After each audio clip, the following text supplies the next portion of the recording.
તંત્રના જંગલેશ્વર વિસ્તારમાં થઈ રહેલા મેગા ડિમોલિશનમાં થયા ચોંકાવનારા ખુલાસા। વર્ષોથી ગુનાખોરી માટે બદનામ જંગલેશ્વર વિસ્તારમાં હિસ્ટ્રી શીટરો દ્વારા ગેરકાયદેસર બાંધકામ કરી મકાન ભાડે અપાતું।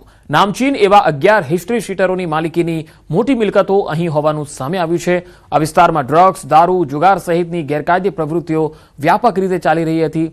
ડીસીપી ક્રાઇમ જગદીશ બાંગરવાએ મીડિયા સાથેની વાતચીતમાં કહ્યું છે કે તપાસ દરમિયાન રમા જુનેજા નામની મહિલાના 3 આલિશાન મકાનો અને કુલ 48 રૂમો મળ્યા છે। તંત્રના જણાવ્યા મુજબ 87% વધુ બાંધકામો કોઈ વિવાદ વિના શાંતિપૂર્ણ રીતે દૂર કરાયા છે। આ કાર્યવાહીનો હેતુ વિસ્તારમાં કાયદો વ્યવસ્થા મજબૂત કરવો અને ગુનાખોરી પર પ્રહાર કરવાનો છે। જંગલેશ્વર વિસ્તારમાં ડિમોલિશનનો આજે બીજો દિવસ છે। એમાં જંગલેશ્વર વિસ્તારમાં જે ડિમોલિશનની કાર્યવાહી હાથ ધરવામાં આવેલ છે એમાં ઘણા બધા ગુનેગારોના મકાનો પણ હતા। એ ગુનેગારોના મકાનો અને ઓરડીઓ પણ તોડી પાડવામાં આવેલ છે। દાખલા રૂપે જોઈએ તો રહેમત ઉર્ફે રમા જુનેજા નામની જે આરોપી છે એના ઉપર 19 ગુના છે અને એ ગાંજો વેચવાનું અને જુગાર રમાડવાનું કામ કરતી હતી। એના 3 આલિશાન મકાનો હતા અને 48 ઓરડીઓ એની તોડી પાડવામાં આવેલ છે।